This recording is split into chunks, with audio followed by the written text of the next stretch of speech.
أصدقائنا وحبايبنا ومتابعينا، أهلا بكم مع وصفة جديدة من قناة بيت العز. النهاردة إن شاء الله هنعمل مع بعض شاورما فراخ تجنن. إن شاء الله بتحبوها وبتعجبكم جدا وبتكون أحسن من اللي بتشتروها في المطاعم. قبل ما أتكلم على المكونات أو المقادير، حابب بس أفكركم إذا عجبتكم الوصفة يا ريت تعملوا لنا لايك وتشتركوا في القناة. طيب، ندخل في الموضوع. أول حاجة عندنا النهاردة طبعا ملح، فلفل أسود، 7 بهارات، شوية قرفة، زيت نباتي، ممكن تحطوا زيت زيتون، اي زيت انتوا يعني حابين تحطوه مش مشكله. وعندنا خل ابيض، وعندنا دبس رمان، برضو يعني اختياري، لو مش موجود مش مشكله. وعندنا زبادي هنا او لبن زي ما بيسموه في بعض الدول. وطبعا عندنا اهم حاجه، ما ينفعش الشاورما فراخ من غير الشاورما. وعندنا بودره زعفران هنا. ومعانا بصله، البصله ديت نصها هنحطه على السندوتشات والنص التاني هنحط شويه مع الشاورما. طيب يلا بقى نقطع الفراخ ونتبلها. هنجيب بولة ونحط فيها، ده بالنسبة للتتبيلة طبعا، يعني حوالي معلقة صغيرة ملح،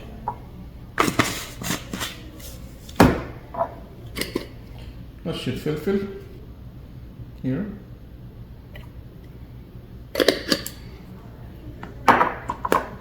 7 بهارات here، يعني معلقة صغيرة قرفة مش كتير، شوية زيت يعني حوالي معلقتين، وشوية من الخل الأبيض،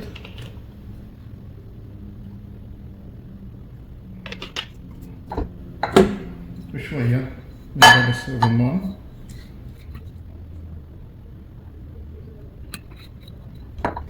ونسيت أقول لكم في المكونات محتاجين نعصر عليها ليمونة.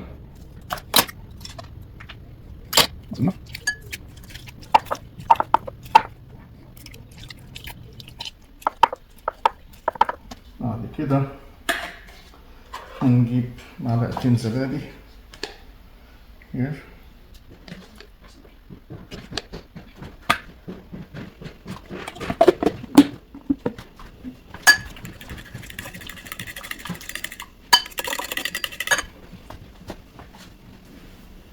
نحط رشة من الزعفران البودرة،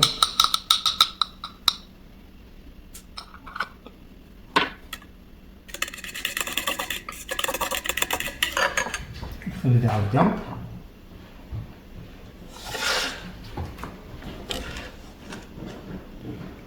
بعد كده هنجيب الفراخ ونقطعها شرايح.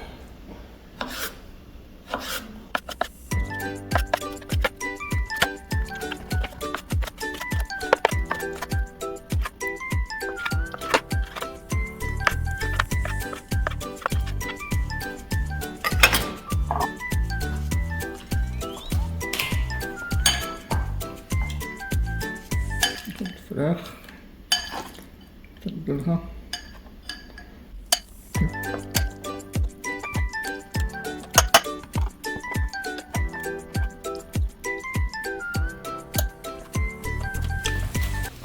بعد كده بنغطي الفراخ وندخلها التلاجة علشان تتشبع من التتبيلة. يفضل ان احنا نعملها من الليلة اللي قبلها، بس على الاقل ساعتين في التلاجة بيكون كفاية.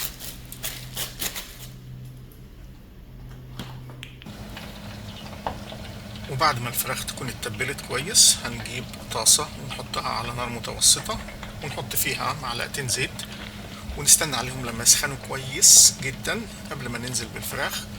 ومش هننزل بالفراخ كلها مرة واحدة، ممكن ننزل بيها على دفعتين أو 3 حسب الكمية، علشان ما تنزلش ميتها، عشان تحافظ على العصير اللي فيها وتكون جوسي.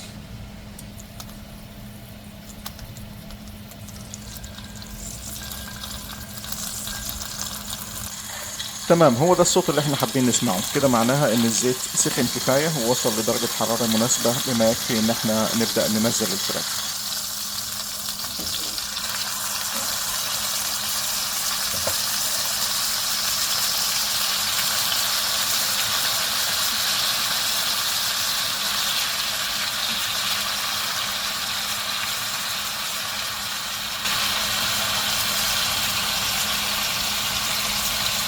واول ما هننزل بالفراخ هنسيبها دقيقتين من غير ما نقلبها علشان الناحيه اللي تحت تاخد صدمه وتقفل المسام بتاعتها وتحافظ على العصاره اللي فيها.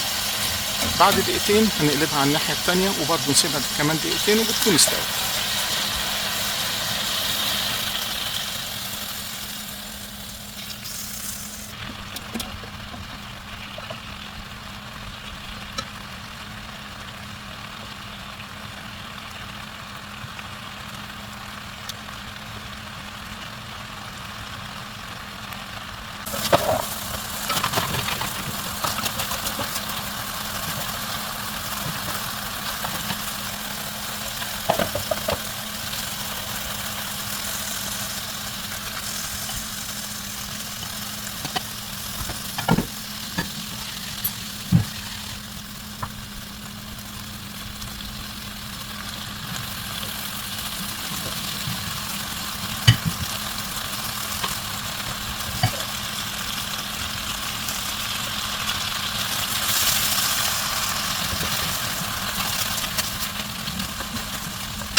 هنضيف نص البصلة اللي خرطناها وهنقلبها تقليب تاني.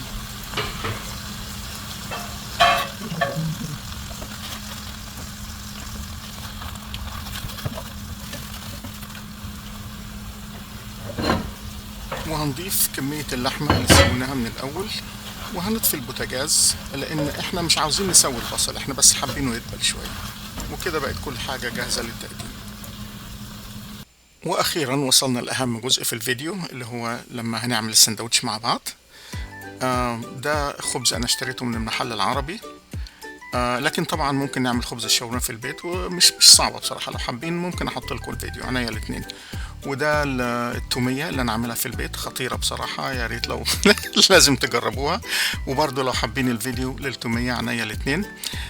انا مشكلتي طبعا ان انا بحب احط اكل كتير في السندوتش وفي الاخر ما بعرفش الفه وبيضرب مني، فانا هحاول ان انا احط كميه معقوله علشان اعرف الف السندوتش من غير مشاكل.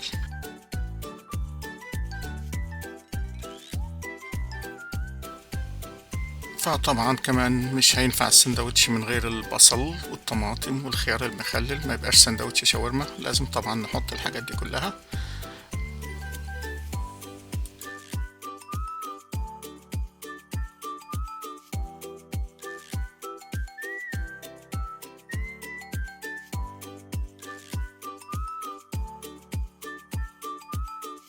وانا بحب احط حتتين او 3 يعني كم شويه بطاطس كده جوه السندوتش. هي طبعا مش الوصفه الاساسيه بس انا بحب البطاطس جوه السندوتش. وكمان شويه توميه وان شاء الله ما حد حوش. وكمان شويه ملفوف من اللي خللناهم الاسبوع اللي فات، طعمه روعه بصراحه، بياخد السندوتش في حته تانية خالص.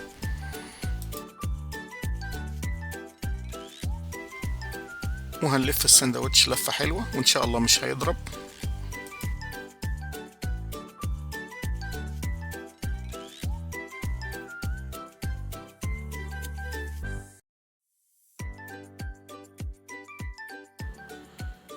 وزي ما انتم شايفين الساندوتش ما شاء الله شكله يفتح النفس. الواحد بصراحة نفسه يروح يعمل كوباية شاي ويقعد ياكل الساندوتش ويعيش مع نفسه.